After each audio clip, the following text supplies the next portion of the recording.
Bismillahirrahmanirrahim. Assalamualaikum warahmatullahi wabarakatuh. Alhamdulillahirrahmanirrahim. Wassalatu wassalamu ala asyrafil anbiya'i wal mursalin Sayyidina Muhammadin wa ala alihi wa sahbihi ajma'in. Amma ba'd. Bismillahirrahmanirrahim. Wa yassir li amri wa lutatan min lisani yafqahu qawli. Hadirin rahimakumullah, alhamdulillah kita semua dalam keadaan beriman, berislam, dan kita sehat walafiat. Salawat dan salam kita haturkan kepada junjungan kita Rasulullah Muhammad SAW, kepada keluarga, sahabat, dan pengikut beliau sampai akhir zaman. Di rahimahullah, siang hari ini biasanya saya bahas masalah pendidikan. Di siang ini saya ingin membahas dua tema kalau sempat ya, yang berita yang sedang hangat. Saya baru balik kemarin dari Kuala Lumpur, dan hari tanggal 25 itu hari Ahad ya. Hari Ahad saya menerima berita wafatnya Ustaz Ja'far Al-Talib. Saya ingin bahas tentang beliau ini karena ada saat dulu waktu saya masih aktif sebagai wartawan ya, tahun 1998-99, terutama waktu masalah Ambon, konflik Ambon meletus, saya banyak cukup intensif gitu ya, wawancara ya, dialog dengan Ustaz Ja'far Al-Talib. Jadi saya punya kenangan dari bicara, saya tulis di Facebook saya juga, kenangan saya dengan Ustaz Ja'far Al-Talib. Karena saya terkejut juga waktu Bapak beliau, saya lihat ada Bapak Kapolri, Pak Jenderal Tito Karnavian hadir ya, dan menyampaikan sambutan dan menyampaikan doa dan karangan bunga dari Pak Kapolri itu Ustaz Ja'far Al-Talib. Karena saya sudah tidak ketemu beliau sejak mungkin tahun 2006, ketika saya terakhir ya, saya pulang dari kuliah di Malaysia tahun 2005. Nggak lama sudah itu saya ke Jogja. Waktu ke Jogja itu sempat saya telepon Ustaz Ja'far ini ya, dan saya hafal karena beliau ini orangnya masih keras tapi umurnya tinggi juga. Jadi waktu saya telepon bilang, antum kesini saya belikan kambing karena kami lama nggak jumpa. Nah, benar juga waktu saya datang sudah disiapkan hidangan yang sangat lezat ya, tapi saya lupa itu makanan apa ya, pokoknya enak ya.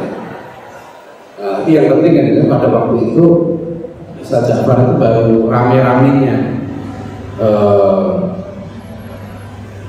masalah Ustaz Arifin Ilham ya, almarhum juga Ustaz Arifin Ilham yang datang kepada Ustaz Ja'far mendiskusikan tentang masalah zikir jama'i.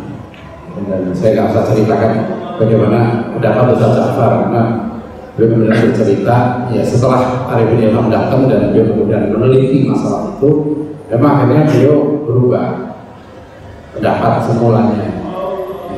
Alhamdulillah, apa yang menarik yang ingin saya sampaikan adalah tentang saya itu satu peristiwa yang akhirnya membuat saya menulis sebuah buku ya. Dan tadi saya cari buku saya itu tinggal masih ada sisanya. Buku itu saya tulis tahun 2001. Judulnya Rajam dalam Arus Budaya Syahwat. Ini buku lama saya tahun 2001 saya tulis, dan setelah saya baca, saya baru ingat bahwa ada banyak hal yang penting dalam buku ini. Ya, jadi kenapa saya tulis peristiwa ini? Kisah ini menarik, satu-satunya ya dalam sejarah yang tercatat ya setahu saya sekarang ini, satu-satunya hukum rajam yang pernah dilaksanakan di Indonesia dan tercatat tuh rajam yang dilakukan oleh Ja'far Al-Talib. Saya kalau cerita ini saya bilang di Facebook tadi, sering saya mau nangis ya, karena saya nangis menceritakan kisah. Ada satu peristiwa yang aneh di zaman sekarang ini, peristiwa yang aneh banget. Itu terjadi di 27 Maret ya, 27 Maret tahun 2001. Bagaimana tidak aneh di zaman sekarang ini? Ada seorang laki-laki gitu ya, yang kemudian ia berzina, mengaku salah, dan kemudian ngotot minta dirajam ya, minta dirajam. Dan gara-gara melaksanakan rajam itulah kemudian Ja'far Al-Talib itu ditangkap. Itu peristiwanya bulan Maret, bulan Mei Ja'far Al-Talib ditangkap. Saat semua saya tulis lengkap kisah ini gitu ya. Dan saya mengutip satu feature di Hadiah Republika ya. Saya bacakan kisahnya, mungkin ini penting bagi kita karena Sekarang ini orang justru lari dari hukuman. Ini ada orang bukan lari dari hukuman, sudah dibujuk supaya nggak mau dihukum raja. Jadi dalam syariat Islam ini sekalian, seorang yang berzina itu kalau muhsan, dia sudah menikah dia, itu hukumnya rajam. Rajam itu artinya tubuhnya ditanam setengah badan, dilempari batu sampai mati. Itu hukuman rajam. Dan saya sempat nonton hukum rajam videonya, namanya Abdul Rahim ini dari Rajab di Ambon. Saya nggak kuat nonton itu, nggak tahan. Ya, karena ngomong itu, kalau itu hukumnya sadis, memang sadis hukum. Gimana nggak sadis sebagai orang ditanam dilempari batu sampai mati. Itu keras sekali hukumnya. Saya tidak tega lihat itu. Tapi ini nyata, peristiwa ini bukan dongeng, ya, terjadi. Nah dalam Islam begitu dirajam itu. Nah kalau bukan muhsan dicambuk 100 kali.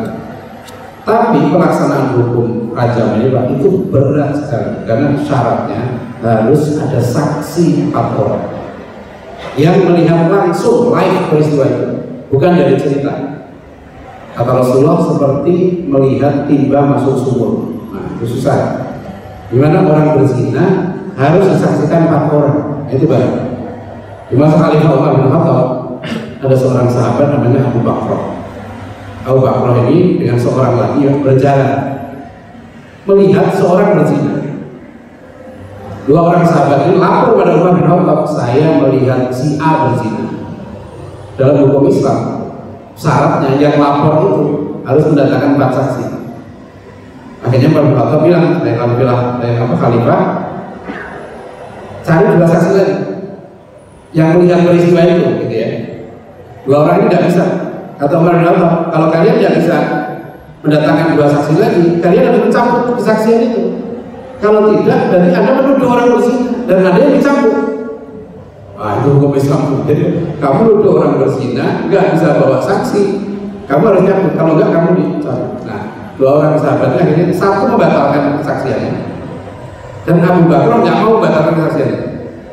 Beliau tetap bertahan, saya melihat, meskipun saya dicabut.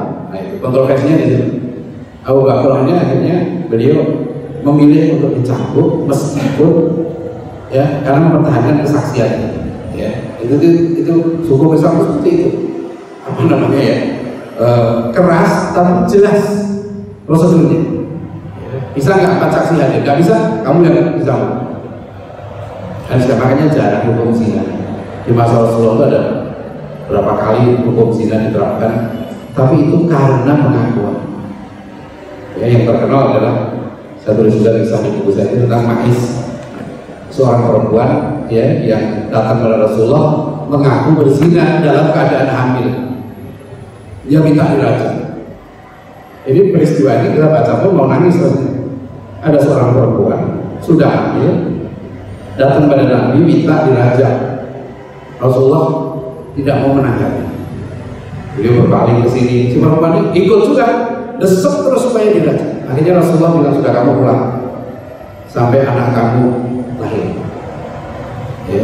Setelah anaknya lahir, ini perempuan udah kapok, datang lagi pada Rasulullah, bawa bayi dan minta dirajam.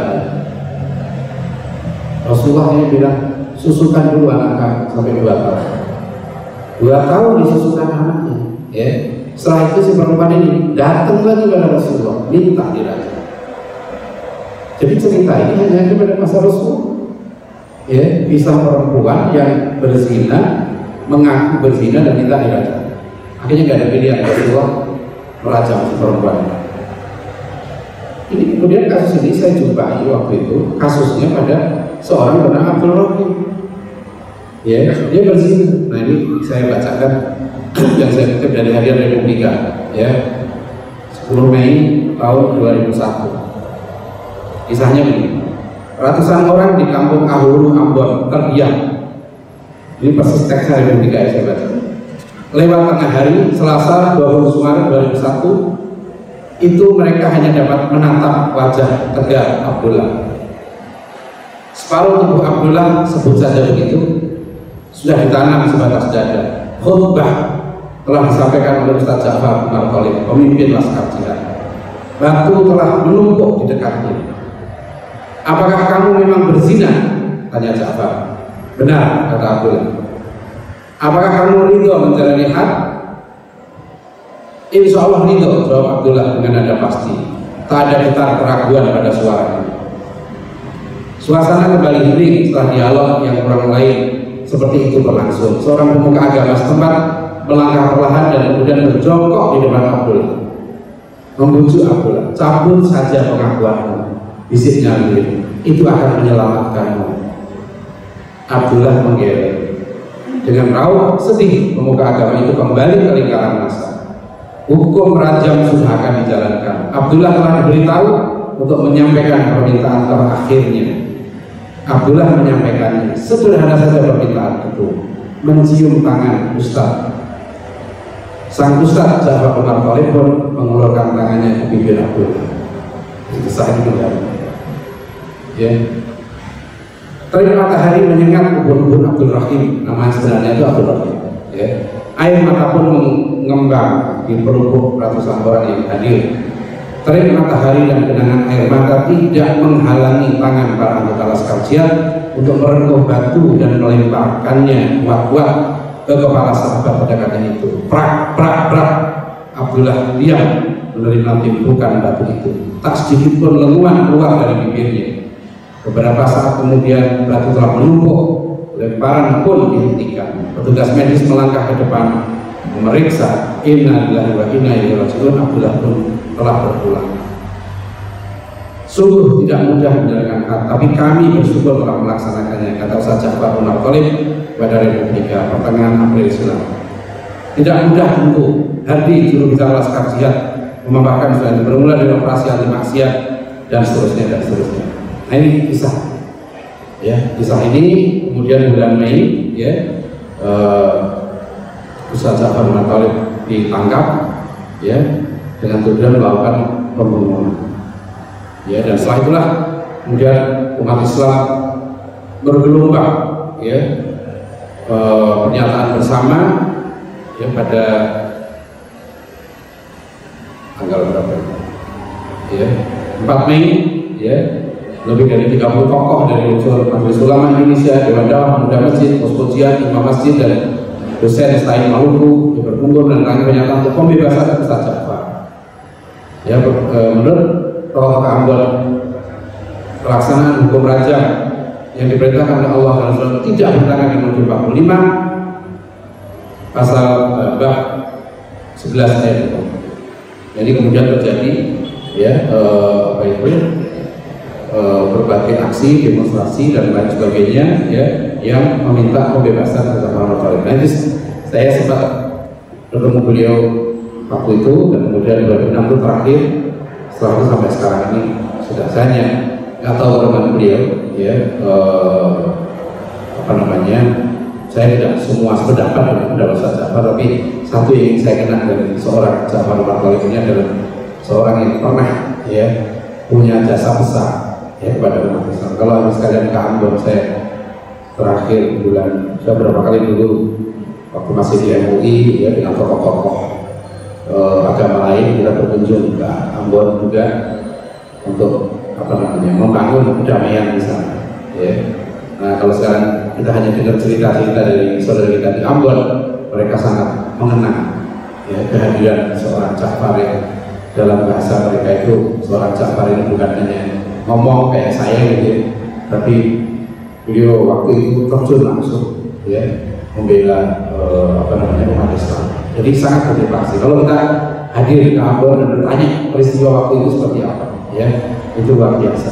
Nah, inilah salah satu yang kisah yang sangat menarik pada saya bermakal. Mudah-mudahan, ya, apa amal beliau semua diterima oleh Allah, ya, dan beliau tidak diampuni kesalahan-kesalahannya, ya, dan kasusnya beliau pasti akan menyusul, ya. Mudah-mudahan kita juga apa namanya, husnul khotimah, ya.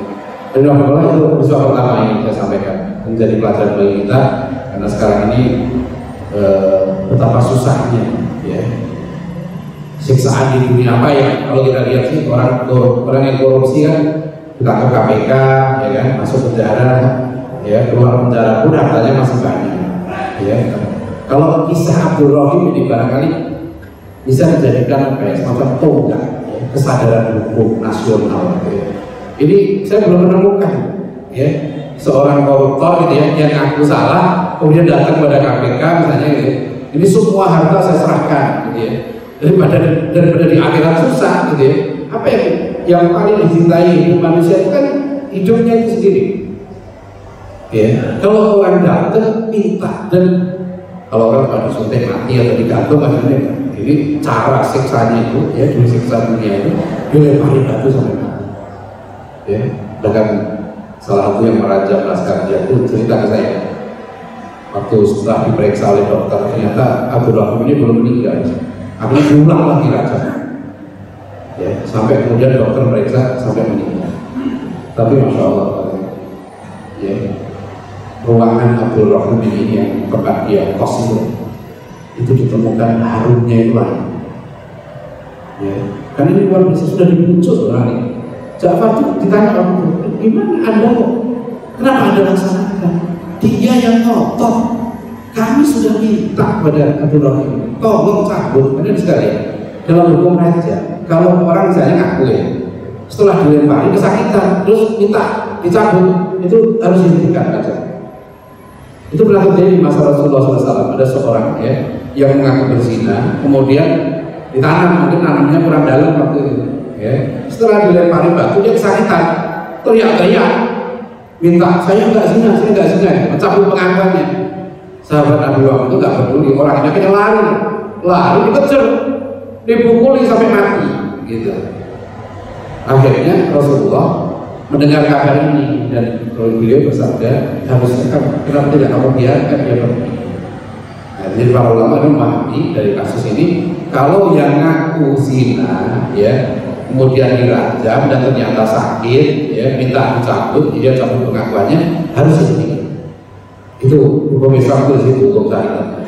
Tapi namanya Abdul Rahim ini nggak mau ya sudah dibujuk-bujuk terus kamu cabut supaya kamu nggak disiksa tetap minta dirajam. Jadi yang saya katakan ini peristiwa ini Guru Sumarto ini peristiwa yang dramatis sebagai satu kesadaran hukum. Ya, kalau orang bersalah seperti Abdul Rahim ini tenang dunia kita Indonesia tenang. Ya, ngaku salah daripada nanti di akhirat disiksa. Ya, selesaikanlah di dunia. Di dunia ini siksanya apa yang lebih sakit daripada raja? Hukum apa yang lebih ya yang lebih keras daripada hukum rajam? Itu pun ada orang yang ya kalau cuma korupsi ditahan pun masih dikasih makan ya masih bisa khatam Quran. Saya baca kemarin Pak Setia Novanto ya dan di penjara malah bisa khatam Quran ya kan apa namanya ada kebaikan ya di dunia. Jadi penjara itu ternyata ya banyak bagi orang yang ada juga yang tambah parah penjara itu bukan banyak lagi banyak banget setelah masuk penjara tambah parah nggak sembuh-sembuh. Jadi ini contoh sekalian bahwa keadilan hukum Islam itu di situ keras dengan syariat Islam. So ada yang nanya ke saya, Ustaz syariat Islam saya nggak setuju nanti ada rajam, ada poligami. Ya. Ini harus didudukkan soal rajam ini nggak gampang dilaksanakan. Hukum rajam itu hukum yang di ujung kanan gitu loh. Orang sampai berzina dalam sistem hukum Islam itu luar biasa nekatnya. Karena Islam itu mencegah perzinahan itu dari jauh-jauh sebelumnya. Ya, dari soal pakaian diatur, pergaulan diatur, ada hukum khalwat, hukum laki-laki perempuan bersepi-sepi. Ya, ini sekarang masya Allah beratnya bukan main ya. Dulu kita masih bisa menjaga informasi karena saya juga santri merasakan betul sekarang santri laki perempuan memang nggak ketemu. Tapi sekarang ada handphone, ya gimana nggak? Apa namanya? Kita menjaga anak kita itu sudah super susah sekarang ini, sudah amat sangat susah. Ya, tapi itu pun sudah dicegah betul. Orang khalwat ya, di Malaysia saja orang khalwat itu ada dendanya Rp9.000. Ini laki-laki khalwat itu hanya sepi, ya laki-laki perempuan berdua di tempat sepi yang tempat itu tidak memungkinkan orang lain mengakses, terhalang namanya berkhalwat. Jadi kalau di Malaysia ada itu masuk jinayah pidana. Masa susah jawab kalau ditanya. Terus kalau kholwatnya masal gimana? Waduh, itu susah. Ada orang salah dulu persepsi orang mau berzina itu malu gitu, persepsi. Makanya sembunyi-sembunyi sehingga hukumnya kholwat. Dan sekarang ini orang zina itu nggak malu, itu persoalan. Ya, jadi kalau kholwatnya masal, satu beduk biskut tuh kholwat semua gitu, berpasang-pasangan gitu ya, berzina masif, mau diapain aja? Kalau itu sudah bukan hukum manusia lagi, tinggal nunggu Allah yang jatuhkan keputusannya sudah. Itu hanya nantang sudah. Kalau sudah nantang Tuhan, ya itu seperti Abdul Muthalib ketika Abraham mau menyerang Ka'bah. Abraham tinggal datang, ini Ka'bah bukan punya aku, ya karena aku kembalikan. Kalau Ka'bah yang punya Allah, sudah kamu berhadapan dengan Allah sendiri. Itu kalau sudah orang kalau sudah nggak malu berbuat zina, berbuat maksiat, nggak malu jadi setan. Ya, bahkan setan disembah dan bangga menyembah setan, itu sudah bukan kuasa kita lagi sudah. Ya, kamu ada sendiri Tuhan. Kalau sudah begitu, ini masalah. Ya, ini asumsinya hukum rajam dan zina itu. Kalau asumsinya itu orang masih malu berbuat zina. Ya. Nah, peristiwa kedua yang menarik berita kita pada beberapa hari terakhir ini kan kasusnya Ustaz Abdul Somad. Ya, saya nggak akan bahas aspek hukumnya, tapi sebagai seorang muslim ini penting bagi kita karena kasus seperti ini bukan sekali terjadi dan umat Islam juga para ustaz, saya pun juga secara pribadi kirim WA ke Ustaz Abdul Somad sebelum kasus ini terjadi, ya karena saya melihat beberapa video beliau sebelumnya yang membahas masalah Kristen juga Yahudi itu memungkinkan juga orang untuk menyalahpaham, ya. Kan sering kan seperti saya ngomong begini kan, berarti saya tanya ini live nggak? Ya, saya kita ngomong di masjid kan, merasa jamaah kita terbatas, lupa bahwa sekarang kita sudah masuk dunia baru. Kita bicara di forum yang terbatas, tapi akhirnya pembicaraan kita itu disebarluaskan yang menjadi keluar, ya, dan akhirnya bisa jadi lepas konteks. Orang yang menonton itu nggak melihat secara semua konteksnya, ya seperti kan ada kasus Ustaz kita juga, Ustaz yang baik, Ustaz Hanan Atafi, ya sempat bercanda di forum terbatas, ya, bahwa wanita soleha itu yang beratnya di bawah 50 kilo, gitu. Sebetulnya itu yang hadir paham bahwa beliau bukan bermaksud melecehkan, ya bahwa waktu itu kan Aisyah radhiyallahu anha sama Rasulullah, nah, ini menunjukkan Rasulullah itu dengan istrinya berlomba jalan. Dulunya Rasulullah menang satu saat, ya. Dulunya Aisyah menang kalau jalan, ya kalau jalan kaki. Ternyata satu ketika berat Aisyah bertambah, akhirnya Rasulullah yang menang. Nah itu kan kisah romantika dalam apa namanya kehidupan rumah tangga Rasulullah yang indah dengan istrinya berlomba jalan. Itu jangan dibayangkan Pak, umurnya, ya umur Rasulullah waktu menikah dengan Aisyah kira-kira berapa tahun? 50 lebih ya. Mungkin seusia saya antara 54-55 tahun. Aisyah waktu itu masih sekitar mungkin sudah belasan tahun, ya atau yang bilang 9 tahun, jauh. Tapi jangan membayangkan Rasulullah itu seperti manusia biasa. Nggak begitu ceritanya. Umar bin Khattab itu menikah dengan putrinya Ali. Kita bisa bayangkan, ya umurnya Umar bin Khattab berapa, putrinya Ali berapa, itu Umi Kulsum. Kenapa? Karena Rasulullah itu fisiknya terbaik. Fisiknya Rasulullah itu fisik terbaik. Kekuatan Rasulullah itu dahsyat betul. Ya, fisik Rasulullah. Umur 55 tahun dia baru mulai perang. Jenderal kita 55 tahun itu pensiun. Jadi Rasulullah itu 60 tahun lebih masih mimpin perang. Naik kuda, kadang-kadang ratusan kilo. Itu bukan ringan. Jadi nggak bisa jangan membayangkan Rasulullah itu seperti manusia biasa. Beliau manusia, ya, tapi bukan seperti kita. Kayak saya kan 54 tahun bertanya, inilah kolesterol, gitu. Jadi saya mau cerita tadi satu. Jadi agama kita itu dalam soal akidah memang tegas, seperti Ustaz Muhammad atau Muhammad bilang, yang beliau sampaikan itu materi, memang materi ajaran Islam, ya, soal atom, soal ini. Nah, persoalannya kan beliau menyampaikan di forum terbatas, kemudian dengan nada seperti bercanda, yang akhirnya ada orang yang mengaku tersinggung dan dilaporkan ke polisi. Nah, sekarang Pak Polisi sedang menggodok laporan mereka ini. Ya, apakah ini bisa dikategorikan? Ada yang bilang, ini kan kenapa dulu Pak Ahok bisa dihukum, kok ini yang bisa mati? Saya bilang beda substansi. Kalau Ustaz Somad menyampaikan ajaran Islam dan beliau punya otoritas menyampaikan itu, beliau ulama, ya. Pak Ahok bukan musuh, membahas tentang Al-Quran, Al-Maidah 51, ya. Nah, itu persoalannya, gitu. Nanti biasanya kasus hukum itu kalau di kepolisian itu akan dimintakan saksi ahli. Kasus ini memenuhi unsur penodaan agama enggak, gitu. Nah, ini sekarang kita berdoa mudah-mudahan ya, selesai kasus ini. Tapi ini kalau kita lihat perkembangan sekarang banyak juga ya umat Islam yang tidak ridho gitu loh, Abu Somad diperlakukan secara hukum seperti itu. Ya.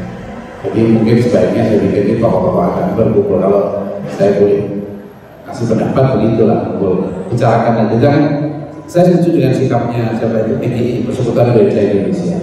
Jangan dibawa ke masalah hukum. Ini nanti dibawa masalah hukum. Jadi negeri kita ini udah capek Pak sekarang ini, ya. Kita ngurusi ekonomi capek, mau pindah ibu kota lagi, gitu kan. Terus apalagi sekarang Papua belum selesai, ya. Jadi berat, tambah lagi masalah begini. Padahal negeri ini amanah para ulama. Kita harus jaga betul sebagai umat Islam, kita umat mayoritas, umat terbesar di dunia, jadi kita harus jaga betul. Nah sekarang yang sekalian ya, masalahnya apa? Masalahnya begini, Islam itu satu-satunya agama yang kitab suci memang banyak mengkritik dasar-dasar kepercayaan Yahudi dan Nasrani. Itu nggak ada pada agama Buddha, pada agama Hindu, pada yang lain nggak ada. Ya, Ustaz Somad kan waktu di MUI juga setelah klarifikasi, lu baca ayat takut kafarul ladina qalu innallaha huwa thalithu tsalatsa. Sungguh kafir orang-orang yang mengatakan bahwa Allah salah satu dari yang tiga. Tegas dalam surah Al-Kahfi, ya, waliyudzirul ladina qalu takhadallahu walad. Ya, dan Al-Quran ini juga untuk, ya, Rasulullah itu diutus untuk memberikan peringatan. Jadi maka Rasulullah SAW diutus oleh Allah. Salah satunya untuk apa? Liyundzira, apa namanya? Memberikan peringatan yang mengatakan, ya, qalu takhadallahu walad. Allah itu punya anak. Memang tugas Rasulullah mengingatkan itu. Malahum bihi min ilmin wala li abaihim. Ya, mereka yang mengatakan Allah punya anak itu tidak punya ilmu, tidak ada dasar apapun. Wala li abaihim, dan bapak-bapak mereka, nenek moyang mereka pun tidak punya ilmu tentang itu. Bahwa Allah punya anak, mereka tidak punya bukti. Iya tabiuna illallah, mereka itu yang mengikuti prasangka. Nah, ini kalau kita sampaikan di umum, ya gimana? Ya kan, nggak ada ayat yang ini jelas kan? Rasulullah itu diutus untuk menyampaikan peringatan kepada orang-orang yang mengatakan Allah punya anak. Ini pada surat Maryam lebih tegas lagi. Wa qalu takhadallahu walad, wa qalu takhadar rahmanu walad. Mereka mengatakan Allah itu punya anak. Laqad ji'tum syai'an idda. Kalian yang mengatakan Allah punya anak telah melakukan kejahatan yang sangat berat, yang kecil, nuduh Allah punya anak. Ya takkan sama waktu ya tafatorna minum, hampir langit pecah gara-gara juga. Batak syakul ardu dan bumi terbelah. Batak khilul jibalu hadda, dan gunung-gunung runtuh anta'au birrahmani walad, karena mereka menuduh Allah punya anak. Jadi ayat-ayat Al-Quran ini banyak yang mengoreksi. Wa maqatalu wa salatu alaihi subyalah. Cuma ini kan cara menyampaikan. Jadi kalau menurut hemat saya, ya semuanya gitu ya. Kita tulis di Facebook atau apa, boleh kita bela dan kita tunjukkan ayat. Tapi menurut saya sebaiknya cara menyampaikannya itu sekarang apalagi di era yang terbuka sekarang ini perlu berhati. Ya, jadi kalau misalnya saya ditanya, ya, orang non muslim, menurut Anda saya kafir nggak? Saya pernah ditanya begitu dulu email. Ada seorang non muslim nanya, menurut Anda saya kafir nggak? Ya jawab, mohon maaf, menurut agama saya memang Anda disebut kafir. Ya mohon maaf, ya kan? Gimana mau kita ubah? Memang namanya orang muslim kafir dalam Islam. Tapi bukan berarti kalau orang kafir dalam Islam terus boleh dianiaya, boleh dipaksa, boleh dizolimi, nggak boleh. Kita ini agama yang indah. Islam itu mengajarkan kita untuk ya, berbuat baik pada orang yang bukan Islam. Orang tua yang non muslim, anaknya Islam, Al-Quran memerintahkan tetap harus berbuat baik pada orang tua. Kalau kita punya tanggapan muslim, wajib kita berbuat baik pada tetangga. Bahkan Rasulullah itu, ya, kalau memasak kambing, beliau kasih dulu tetangganya yang Yahudi. Rasulullah bertanya juga orang Yahudi. Bahkan beliau ya diceritakan pernah juga. Ini saya riwayatnya harus cek riwayatnya, ini riwayatnya masih berselisih. Karena Rasulullah pernah menggadaikan baju besi kepada orang ini.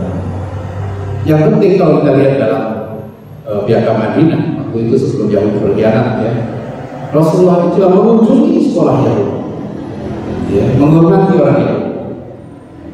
Kita ini sangat toleran. 800 tahun umat Islam di Andalusia, mimpin Andalusia. Ya, saya menemukan referensi dari kalangan Yahudi sini. Ada Profesor S.J.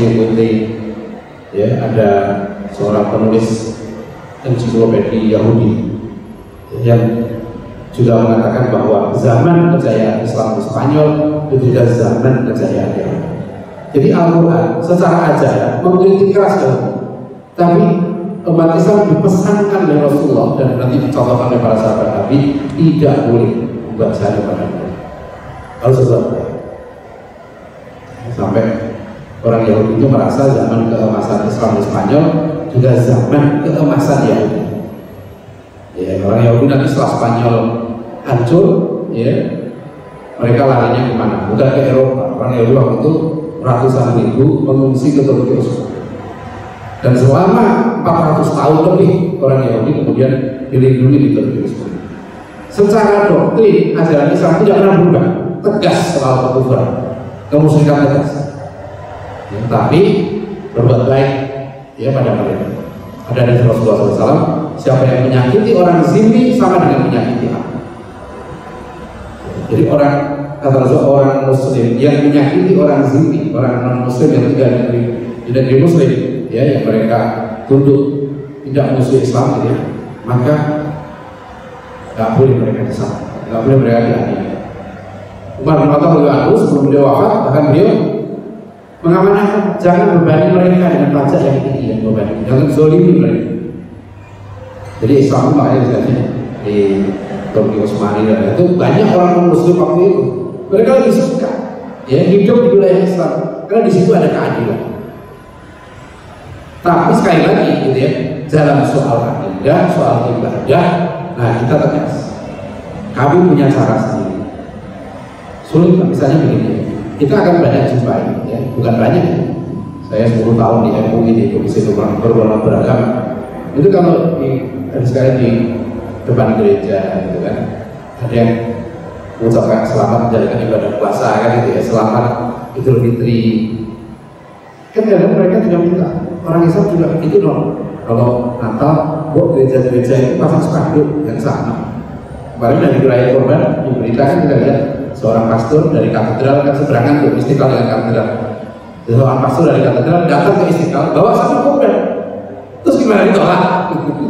Nah, itu masalahnya beda. Kalau dalam Islam sekarang boleh nggak orang Islam waktu mereka misa, gitu ya, Islam datang bawa sedekah. Soalnya beda.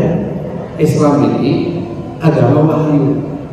Keyakinan kami nih orang Islam ya, itu keyakinan kita ini agama wahyu. Maksudnya agama wahyu itu ritual Islam itu semua diatur oleh wahyu, bukan budaya. Dan kita itu rinci Misalnya korban itu nggak sembarangan, bukan asal kambing, asal sapi kan, sampai sapinya gimana, ya kan, giginya gimana, kedewasaan gimana, nggak boleh cacat, itu ada aturannya. Ya. Nggak ada sampai sekarang. Ada yang sebagian orang di beberapa ramai di internet bilang udahlah jangan sapi gitu. Terus apa yang itu beliau bukan sapi itu, mending katanya duit saja dikasih bantuan. Itu logika kita. Syariat Islam nggak begitu, ya. Paling mengganti dengan kerbau seperti yang dilakukan oleh Sunan Kudus. Dulu di Kudus karena Hindu dominan, mayoritas masyarakat Hindu, maka Sunan Kudus ya memerintahkan, mengajak umat Islam waktu itu untuk berkorban bukan nyembelih sapi, tapi nyembelih kerbau. Ya. Tapi beliau nggak ganti syariat, gitu. Itu boleh kan bangsa?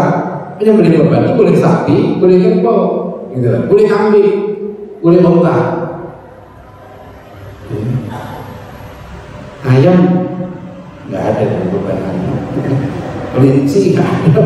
Jadi kan hakikatnya sama, itu syariat ini bukan soal hakikat. Kalau syariat diatur begitu oleh Nabi ya sudah, ya nggak ada Nabi macam-macam, sudah ikuti aja.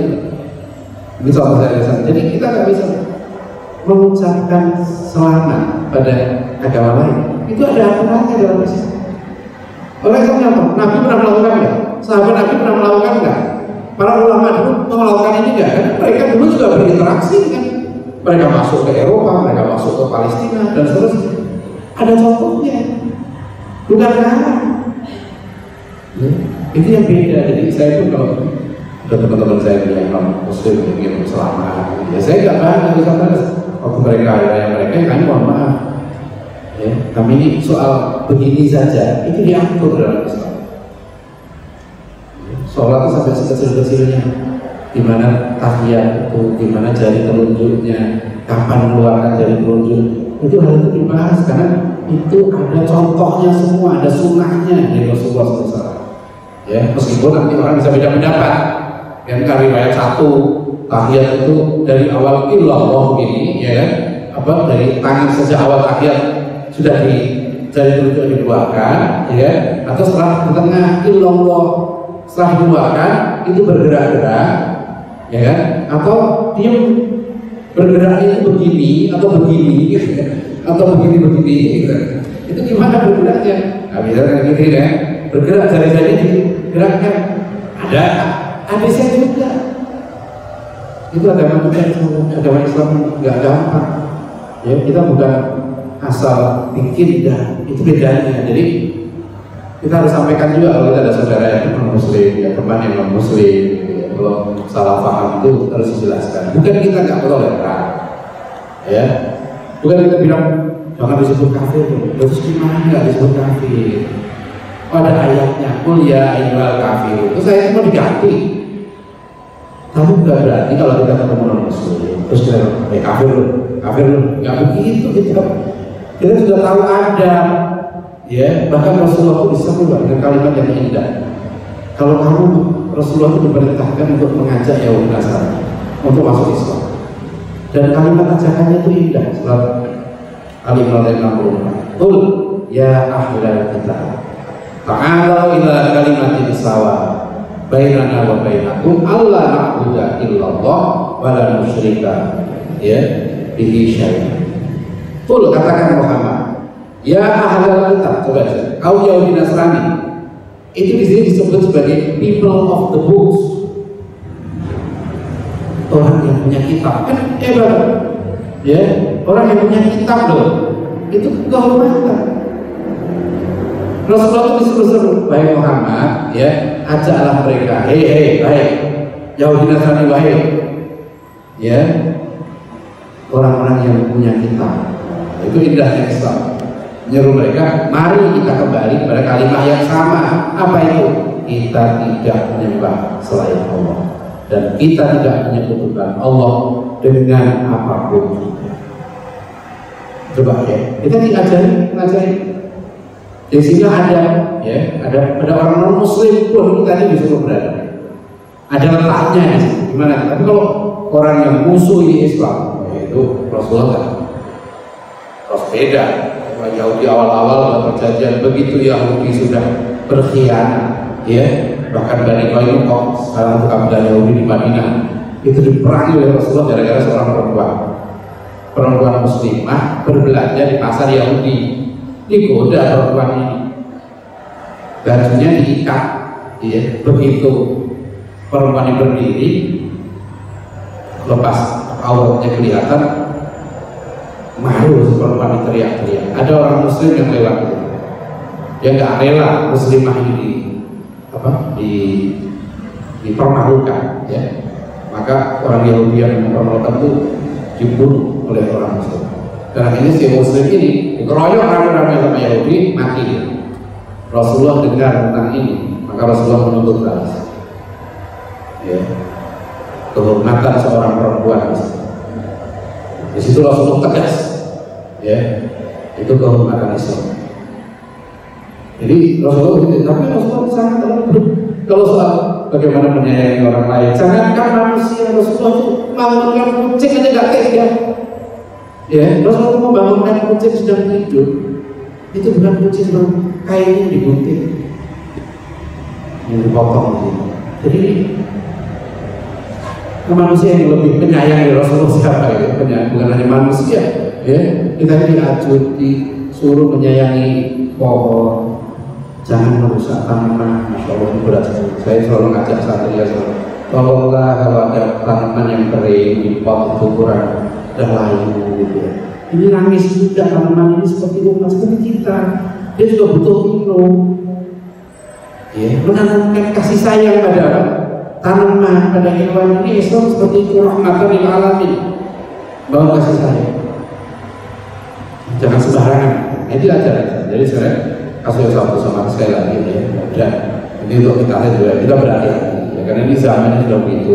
Ajaran Islam ini ajaran yang memang kritik-kritik pada kaum Yahudi Nasrani itu sangat tegas dalam Al-Quran, tetapi tetap kita harus memberikan kasih sayang gitu ya, berbuat baik pada mereka ya, sesuai dengan apa yang diajarkan contohnya oleh Rasulullah, para sahabat dan para ulama sudah. Kemudian mudah-mudahan kita bisa mengambil hikmah dari dua kisah ini, dua peristiwa yang sedang terjadi ini, terutama kisah dengan Abdul Rahim, kaitannya dengan Ja'far bin Abi Thalib yang baru meninggalkan kita, ya. Kemudian juga kasusnya Ustaz kita saat sholat, dan beliau selalu dilindungi oleh Allah SWT, ya. Dijaga karena kita punya ulama muda yang menurut saya sangat-sangat potensial ke depan. Dan ke depan beliau diberikan kebijakan, kearifan, ya. Jadi berikan perlindungan Allah SWT. Karena kita berharap orang seperti beliau ini ke depan akan menjadi ulama, ya, seperti Buya Hamka, ulama yang pemimpin. Jadi bukan hanya ulama yang bisa ngajar, tapi ulama yang menjadi pemimpin. Kita memang betul, kalau ulama itu warathatul anbiya. Beliau lah salah satunya menurut saya, salah satu ulama yang saya perhatikan punya sifat-sifat potensi besar untuk menjadi pemimpin umat ini. Ya, sekali lagi, ya, terima kasih. Assalamualaikum warahmatullahi wabarakatuh.